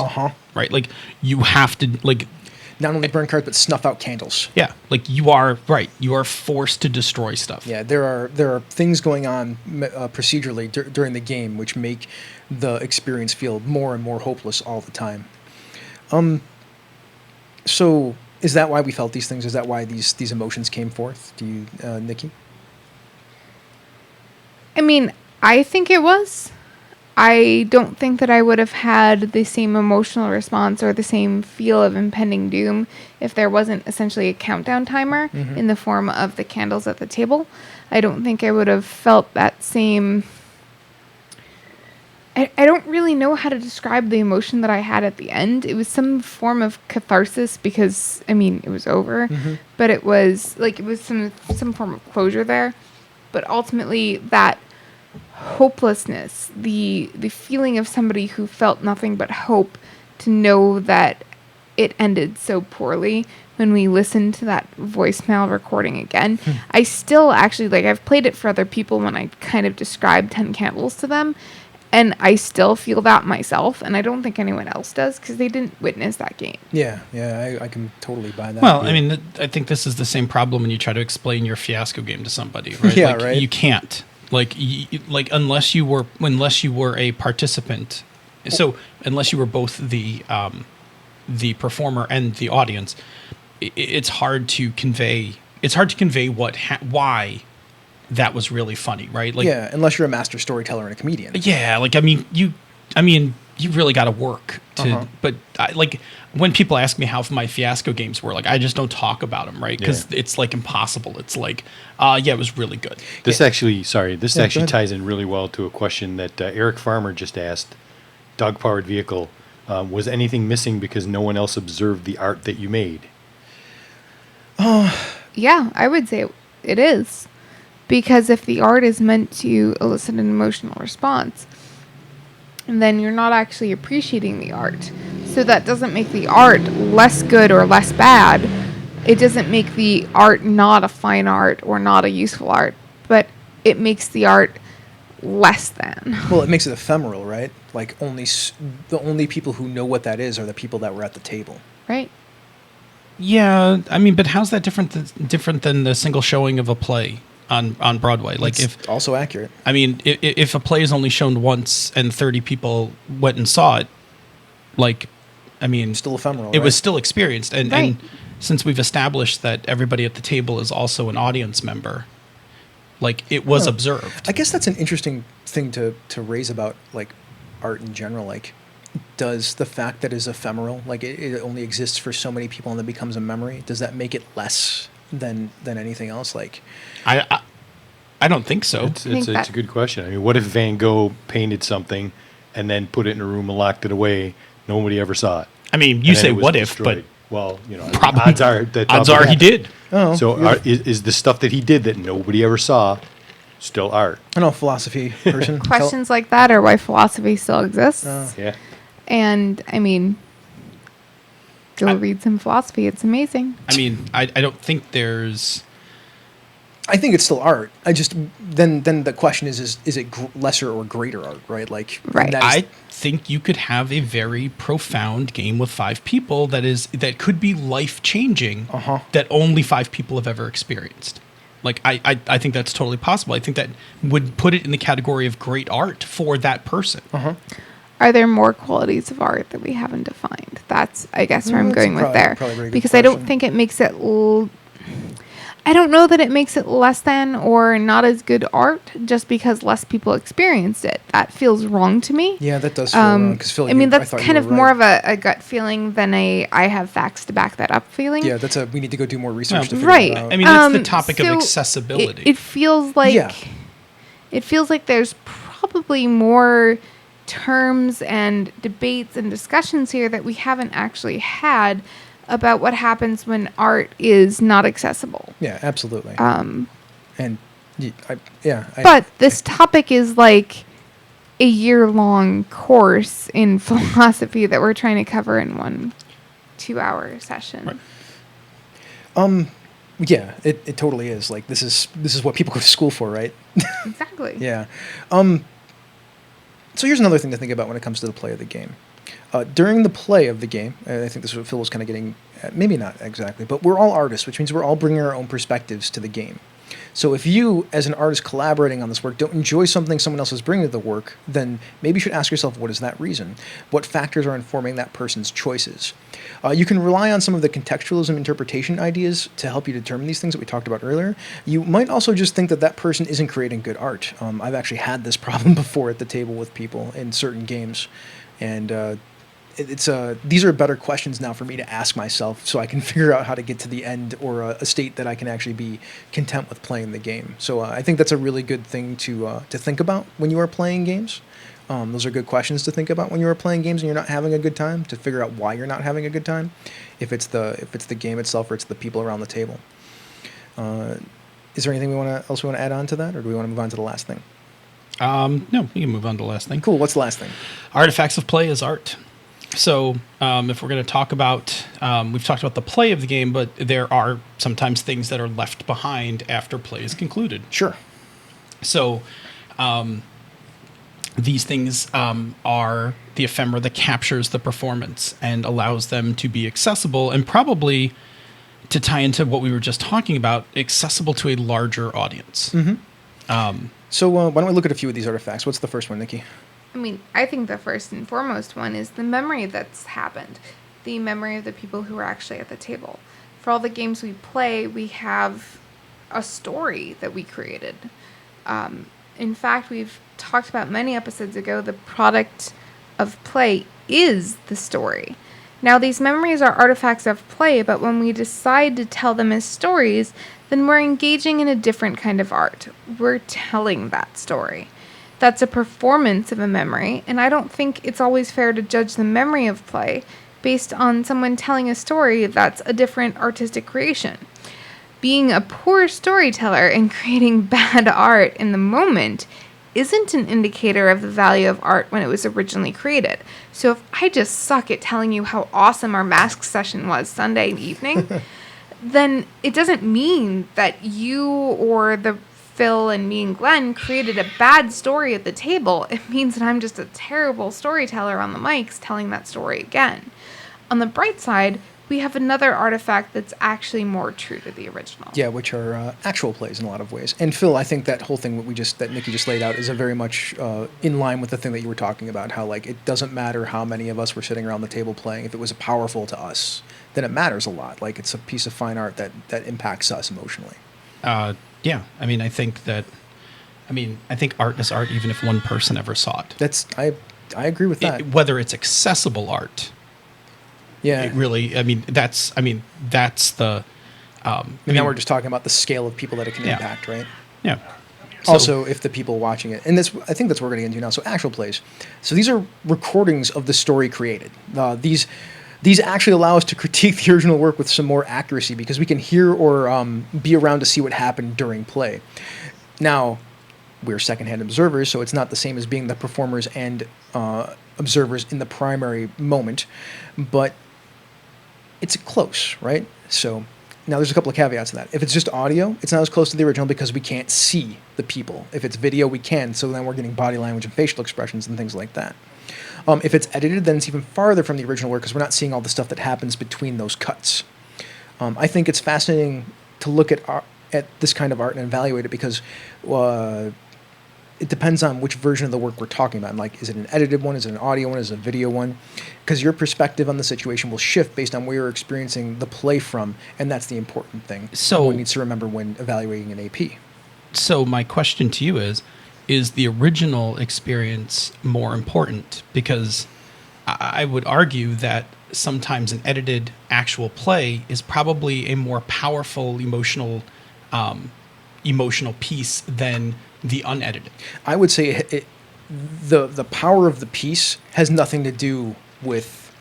No, and I was asking which one's more important. I don't think any of them are more important than Okay. another. I don't know that there's a value judgment there on which is more important. I think you're actually judging two pieces of art. You're Yeah. judging the piece of art that is what happened at the table, the actual gameplay, and then you're judging the artistic compilation of the editing of the recording. Right, and the reason I asked that is just from the connotation of how you were saying it about not being close to. It makes a judgment that the original is actually more important. Yeah, that And- language is probably off. So right. You're correct. Because and my example for that was like a lot of people have heard the actual play that Senda and I did of The Sky is Gray, and You're Distressed. Yeah. And people have said it's pretty emotional. It's very emotional. But if you hear the raw audio, there are, through those scenes, interspersed scenes of us laughing. Uh-huh. Because Breaking tension. But when Senda edited it, and I will say, and I think it's fair to say that editing is art. She had the wherewithal to drop those pieces and put the rest of it together. Yeah. I mean, think- go ahead. I was going to say, I think that some people would actually contend that the editing is probably the higher or closest to fine art that you're going to get there, because it's actually taking a perspective of the world, of something that actually happened, and translating it into the lens of how the person who edited it saw the intention, saw the actual unfolding of those events. Bob, you should just say the thing because I was wrong. We're not going to be done by 10:15. We thought we were going to be done. I'm sorry. We're going long. I'm sorry. What was that? No, look. You totally not you thought the first part of the show was going to be the long part. We got through that in like 10-15 minutes. Uh-huh. We did. We're not even that far away. I think I told you that 10 pages of show notes was probably a going long. Half the time you guys don't finish by 10:30. We are fine. Keep going. I had to say I was wrong because I said we'd be done by 10:15 and we're not going to be done by 10:15. And I had to let Phil know that he was right, okay? Because I admit when I do something wrong. This was. Say it. I mean, wrong. Thank you. Okay, cool. Let us move on. I think if there's anyone who has an expertise on if the show's going to go You know. long, it's me. I mean, I'm the number one culprit. So, I have an innate feel for when things are going to go long. Well, I mean, I didn't. All right, you're only making it go longer. I am. That's true. I'm not. Okay. But now I'm just having fun. So I mean, leave me So- alone. There's also the mystic artifacts. There's Not mystic miscellaneous. Where did mystic come from? Dude, I want some What game mystic, has Mystic I want some mystic Is that artifacts. A Kickstarter back level? That should be a thing, right? Like, This Night's Black Yes, Agents game comes Hey. with a ceremonial vampire I think dagger. that's what's in my garage. hey, Mystic artifact. hey, chat room, can you please throw out some mystic artifacts for us to talk about later in the after show? I really want to talk about mystic artifacts now. All right, you know what? Whatever. So there are actually games that produce other artifacts of the game, such as the map from A Quiet Year. If we actually focus on The Quiet Year, during the course of the game, it's a piece of art that's actually created the tables. It's evolving art. It also has a function in play, so at this point, it's actually useful art. But when the game is over, there's no function for that page. Does it now transfer to fine art?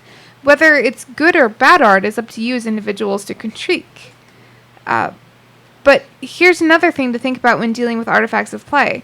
If there's a piece of the game that is an artifact, like the timeline in a microscope in Microscope, and you don't like it, do you not like the game, or do you not enjoy that component of the game? You might also want to ask yourself if you don't appreciate the art of the artifact, or if you don't actually appreciate the art of the game. It's true. I think all those things are good. I don't know. We've played The Quiet Year. I don't think you've played The Quiet Year with I've us. never played The You've never Quiet played Year. The Quiet Year? No, I didn't play it with you guys. Bob, you played it, right? I'm pretty sure I have played the Quiet Year. I don't know. I think the map becomes, whether it's good or bad, it becomes fine art when it's done. I mean, it doesn't serve any usefulness. Yeah, but it still evokes emotion for those people who played that game. I mean, I will and I keep mine. So every time I've played that game, I've actually kept the map. yeah. So you look at it and you have Like there's a moment there's one I played at QCC with Tony Dave and Senda, and we made this medieval, this medieval landscape. And when it comes to Tony's turn, he crashes a fucking UFO into a pond right next to it. And I'll never forget that moment, because as soon as he did it, like everybody at the table was like, "Oh, like we're playing this game." Like, and I even know, like, I can tell you right now, like without looking at it, I know right where it is on that map. Like, so it definitely has some feels tied to it. well, there you go. Yeah. I don't know if I would frame it and hang it up on the wall, because my rendition of a village is pretty awful. Yeah, but we don't need the Mona Lisa to actually feel something. Correct. In fact, I don't know. I actually have seen the Mona Lisa and didn't really feel anything. Oh wow. I tell you in the after show what I think the Mona Lisa really was. Sure. It's not pretty. I can't wait to hear this. It's not pretty. All right, well, let's finish this thing up then. So, the truth is that our critique is subjective. What we've hoped to do here is provide you folks out there in listener land with another and hopefully better way to communicate what you like and don't like and want or need from a game. We've tried to provide a way to give us some common language to evaluate the components of games. Lastly, since we didn't really touch on what makes for good art, and especially good art in games, for now we can concede that what good art is and what makes for a good game is quite subjective. Before we end, I'd like to present a quote from Tolstoy about art. Tolstoy mused on the question, "What is art?" by saying, "Art is not, as metaphysicians say, the manifestation of some mysterious idea of beauty or God. It is not, as the aesthetic physiologists say, a game in which man lets off his excess of stored up energy. It is not the expression of man's emotions by external signs. It is not the production of pleasing objects, and above all, it is not pleasure. But it is a means of union among men, joining them together in the same feelings, and indispensable for the life and progress toward well-being of individuals and of humanity." Yeah, and I think that is exactly what games do. They try to bring us together and make us feel better. I mean, some games. Some games. Well, I mean, even the more divisive games, even the games that encourage PvP, still give you a shared experience, so that when you drop out of character, you actually now have this shared common ground amongst you to kind of proceed together. Yeah, and games which push on hard emotions, they give you catharsis. That's what those games I'm often thinking are diplomacy. about. Oh, well. Well, I'm thinking diplomacy doesn't bring you together, nor does it. I mean, I guess it gives you catharsis, as in you get an opportunity to yell like "fuck you" Or like Monopoly. Monopoly, when you flip the table, man. it's cathartic. I mean, have you played? Diplomacy? Have you played diplomacy? No, I have actually never. can't play diplomacy All right. anymore. It triggers me for too many things. Let's It's a terrible game. let's finish this up. so Wrap it up. that's our first take on what is actually a really complex topic. And I like we agree. said, it's a huge area of philosophy. So I'm sure we're somewhere in the ballpark, and I think we did a good job at it. But I think there's a more nuanced discussion on games as art, and in the future we'll tackle some of these pieces. So, happy birthday, Chris! And I'd like to say we did finish the main topic at exactly 10:15. But we were You trying to meant the finish the show. show at 10:15. Shush! You never finish a show at 10:15. That's- I don't think that was I don't my think point. I've ever heard you finish a show at 10:15. My exact words to him were like, "Do you want to drop the social media section We're since not we're even- going to be going long?" He's like, "No, we're going to finish this thing at 10:15." I'm like, And "We're now not." that we're done fighting, let's check in with the chat room. Yeah. We were Yeah, fighting. so- I don't think we fought at all that entire time. I don't Here's a know, Phil. couple of Phil, how you interesting feeling, ones. Phil? I'm feeling like Phil. Is that a bad thing? I mean, I'm awake. I mean, that felt like a scholarly debate. Uh huh. I don't know. Was it not a scholarly debate? No, I think it was fine. I think it was a fine show. Yeah, good. Fine show. So what's up, chat room? So, chat room. Avi the Jackal said, "Why did Chris edit Streets of Avalon?" I edited Streets of Avalon because I wanted it to sound a certain way, and I was trying to create something specific. Yeah. Because he was trying to produce art. I was, in fact, Yes, trying to produce absolutely. a work of art. I love audio drama, and I wanted to get as close to audio drama as I could. Yes. What else we got here? Back to earlier from Eric Farmer. Does the art value of a book interfere with its usefulness? I think layout can interfere with usefulness. Yeah, I think if think it's so. bad, if Yeah. it's not done I mean, tastefully. bad layout totally can interfere with I usefulness. mean, there's a whole discussion about what is good and bad layout we could talk about, which is kind of the whole discussion of what is good and bad design, which I really think we should do a show on that in the future. Like, I think we should get Tim in here and talk about that. That would totally be a show. Pink. And it Yeah. has been pinned. And last one, Ange had a comment during the vampire section where she said she felt a little uncomfortable lambasting World of Darkness games for being bad art because at this stage they're over 25 years old and an artifact of a different time period. Which is certainly So real quick, I don't know if Ange heard do you mind if I go first? Yeah, go ahead. Ange heard the first part. We talked about how good the art was as Yeah. a role-playing game book, and how the setting was amazing, and how everything surrounding that game was amazing. And then when we got to the rules section, we actually came to the point where we're like, some of us were like, we're not sure if the humanity stuff, the personal horror stuff, was great, but even Nikki made an excellent point about how it's all in the disciplines and not the disciplines. It's all in the traits and flaws, the flaws and what's The advantages. advantage and flaws, and it's all about merits and bringing. flaws. And Phil mentioned how it was all about bringing the play on the game master and the player side to the game. And while the mechanics didn't do that, you could still have that play if you wanted to. But I think if I'm interpreting Ange correctly, Because I think what Ange is saying is that is 90s tech, and Sure. we're sitting back, 20 plus years later, critiquing it. And if you look at it in its time, was that game, was that game, more advanced for its contemporaries? I think that game existed at the same time as like Over the Edge, and I think Over the Edge was a better game. I mean, they definitely overlap. I just don't Yeah. remember. And here's maybe another. Our opinions of the rules might be different if we were talking about this in 1995 instead of 2017. It's true. But I don't think the critique and exactly how we talk about the actual wording of the rules and the layout of the rules and the fact that there's a lot of things that were missed when somebody went through the editing and the actual graphic design of that book. I don't think any of that would be different if we were discussing it in 1995. It's true. I agree Well, with you. I was going to say, was there the same type of critical analysis when that game was out in its infancy that we have now in the RPG community, where people dive in that deep to analyze the rules informing play? I don't know, man. You were Those kind of things. I don't recall a lot of that going on. So, yes, no. He's called Yeah. Joel. So a couple things. pull the First mic of a little all, closer. while they occupy the same space, a little closer. Over the Edge is from 1997. Vampire was released in 1991. So Okay, there's so it's 6 there's years. 6 years. That is for RPGs a significant amount of That time. is a significant amount of time.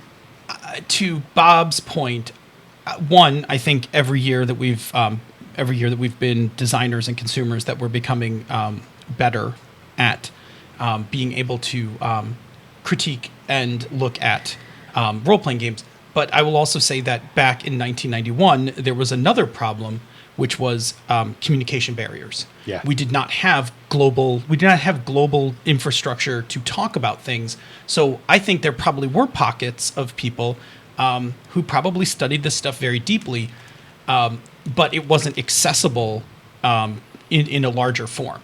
So I think that I got it by law of statistics. Somebody had some sort of very deep thoughts in 1991 about Vampire the Masquerade. It didn't get to the rest of us. I also don't think we lambasted Vampire. I didn't lambaste it because I actually said lots of people still like this game. Yeah, I love it. Yeah, I know you do. And while I have issues with it, I actually conceded the fact that I thought you were both right about the points that you made. Like, when the players and the game masters or the storytellers get together to make that personal horror happen, which is a perfectly valid way to do it. I don't know if the mechanics, even if the mechanics don't support it completely, like, it's in there somewhere, baked in, like, hidden, which is good. And you made a lot of good points about how that game really does promote PvP. Well, and to your point about contextualism, when we talk about Vampire, you have to talk about the time period of the artist. In 1991 did not have the same role-playing tech as 2017. Yeah, Nope. we weren't talking. That's, you're right. You're absolutely right. Like, but we didn't talk about the rules of the game from a contextualist point of view. We talked about it from the achieving a goal. The intentional point of view, which is fine. If we talked about it from a contextual point of view, which is, and this is why maybe you think we lambasted it, then we would have talked about the history of the game and the time period that it was made and the people who wrote it. Right? Like, that seems like the right and thing. she's saying contextually. She's saying in 91. I mean, I do remember. Like, I remember in 91, I went to a friend's house. He had it on the coffee table, and I picked it up, and I was like, what's this? Yeah. And I flipped through it, and I was like, fuck me. Like, I got to play this game. Uh-huh. Like, and I mean... Hey, I did the same thing. I looked at this book, I'm like, this book is beautiful. Can we play this game? And I did. I played, 7 or 8 sessions of it. But not with people that knew how to play the game in the way that I wanted to play the game. Right, which goes back to why sometimes the rules or the actual design of the book didn't support exactly what it was trying to evoke in emotion. Yeah. So not everybody got the same gameplay experience. There's also an entire discussion that we cut from the show about art, the medium of art, helping to inform how we actually critique art. So we are now way more, many years into designing and creating different styles of games and different types of rules, and we have more technology to produce that. So our opinion of the medium of role-playing games as art is much different than it was back then. But that doesn't make it any less artistic. That's true. Are we good? Yeah, I think we can... Let's move on to the the extra thing. dimensional social media depository. All right, so the extra dimensional social media depository is where we take a couple of things from going on out in the world of games and talk about them. Something usually from Kickstarter, something from the community, things like that. So first thing, current Kickstarters. We're doing a Numenera 2 check because I like to check on these giant Kickstarters because I think it's fun. So last time I looked, which was earlier today, Numenera 2 is at $382,000, probably at 383 at this point, and it's got 2,049 backers last time I looked. So Which is technically you now. Yeah, right? That's just really cool. Thank you, Wayne. So that's the Kickstarter that's going on right now. I can't wait to play some Numenera 2. It looks really cool. And there's like, Phil, did you hear there's like settlement stuff in the game? There's like community building. I'm very excited to see how that works. Let's go to community chatter now. So Todd Crapper, he was very nice and wrote some birthday wishes for me, and I was very moved by it to the point where I got a little teary-eyed, and I wanted to read it to everybody else because I thought it was really sweet what he said. So Todd said, as one of the many listeners, as one of the legion of listeners, unable to join in on the chat room for life or catch the show live, I wanted to take a moment to wish Chris Nizek a happy birthday tonight and give him the only kind of gift you can give someone who does so much to make gaming more accessible and enjoyable for those of us living on the fringes: appreciation. I've only been listening to the network for a little over a year now, but it has become a huge part of my gaming experience. It provides the input, the feedback, and the alternate opinions about the gaming community. But it's really about the flagship of your network that gets me. Oh yeah, MMP. The three of you and your rotating assortment of major NPCs, supporting characters, and cohorts are a must whenever a new episode comes up. So Nikki, are you a major NPC, a supporting character, or a cohort? I guess it depends on the day, right? I mean, I suppose. Bob, what do you think? Put you on the spot there, huh? Yeah, I was typing Cohort or something. supporting character for me. I feel like major NPC. Really? Well, I mean, we all are now using Max because of you. I feel like NPC might be an insult. Really? You think so? Maybe. Is cohort more important? I don't know. I don't We'll source the chat room for that later. Yeah, the chat room, let us know. Throw out your Definitely night. Mook. Mook, Named hench person. named hench person. Yep. I like named hench person. That's pretty solid. All right. I'm definitely. Wow. I'm definitely. Can I put that I'm on my definitely resume? moved. Yeah, absolutely. Sweet. Totally. So, without a doubt, my favorite episode to date was the recent discussion on initiative, and it's locked on my podcatcher from now to eternity, or when my phone dies. And the fact that you have a secret Patreon goal where supporters can actually come on and co-host the show is golden. Wait, that's a Patreon thing, right? No, huh? Then that means you're always looking to help spread the word about what's going on in the community, especially among indie game designers, and that makes you even more awesome. Bob, don't prove this. It's full of all bunch of bad word stuff things. See, I can't even say it. It's so bad. Holy Lord. Thanks, Todd. I mean, I totally stumbled over that. Anyways, Don't lie. We will let you buy your way onto the show. that's actually true. That's totally a thing Yeah, we will it's do. totally a thing. Yeah. So enjoy the evening as everyone makes a big deal about the day you escaped the Bastille of an ovarian prison and grew up to be the man, the podcaster, the creator, and the person we all know, love, and respect. And if that doesn't bring a tear to your eye, then I got nothing else to add. Look forward to hearing about how you passed out in the bathtub later tonight. He didn't actually pass out in the shower. No, I didn't. That's a benefit. Oh my God, I Was forgot. he standing in the shower? He was standing.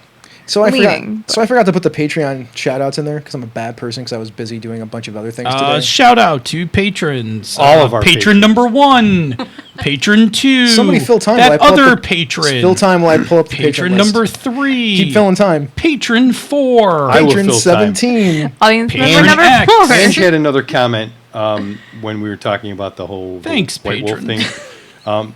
Bonnie and Clyde was groundbreaking as a movie for its sex and violence, but seen today, we've seen so much more that it looks quaint. But that doesn't change the impact of that art during its time and how it changed the landscape. Yeah, I thought we So said yeah, that. so that's Absolutely. I thought we said Vampire Yeah. was impactful. yep. No, I think Just wanted I to think make sure we, Ange's point's well taken. Yeah, absolutely. I mean, it just depends on what you're like. So the thing about talking about art, right? Like, that's a very contextual way to look at that piece. But if we look at it as an isolationist thing, it becomes something different. And if we look at it from an intentional thing, it becomes very different. I mean, then you can start looking at it through a bunch of different lenses. me, sorry. But yeah, absolutely, from a contextual point of view, it's very important.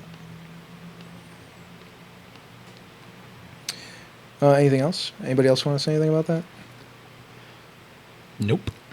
You win. Somebody fill time. Dead I did air. all the We patrons did. already. You did not do all the patrons. I already. did. Oh Did my you God. not hear You me? should have I stopped called them responding all to my out. question and looked up the patrons. I thought we covered it very, patrons, very quickly, eloquently quickly. by saying More all of our patrons. Not patrons. know your Not just a patrons? smattering singled out and saying know, these I particular. know that Chris you know Steele. 5 patrons off I the mean, top of your all- Here we head. go. Steve Check Farrell, it out, Chris Steve. Steele, Sean Kelly. Chris Steele doesn't patron the show anywhere.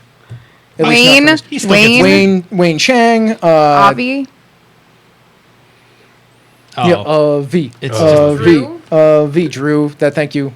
You guys are better at this. the Rainmaker. Yep. That's good enough. We've hit enough There we patrons. go. Patron 5. Really, all you patrons out there, I love you all. Thank you so much for being patrons of our show. we give him a pass because it's totally his birthday. With that, I'm going to say, everyone, thanks so much for listening. Yep. If you are free Tuesday evenings, 8:45 p.m. Eastern, 6:45 p.m. the Queen's Time, come join us live on Twitch, where you can chat with the other listeners in the ever awesome chat room for life, and then ask us some questions. If you can't make it to the live show, check out our podcast each week wherever you get your podcasts, and take a listen to some of the other shows in the Misdirected Mark Network, such as Down with D&D, Threats from Gallifrey, Vanished Insight, Pandas Talking Games, Cypher Speak with Darcy and Troy, the Gnomecast, the Wednesday Evening Podcast All-Stars, and Hobbs and Friends of the OSR. You can and should also check out some of our brother and sister podcasts, She's a Super Geek, The Knights of the Night, and the always amazing Gaming and BS. Then, after you have vehemently disagreed with us on every point, leave us some feedback. Really, you think so? Sometimes. Today? I don't know. If you go by the chat room, I think they agreed with you. No, interesting. I mean, if you go by Ange, maybe not. Yeah, But me and Ange never agree. It's actually part of the fun dynamic between me and her. there you go.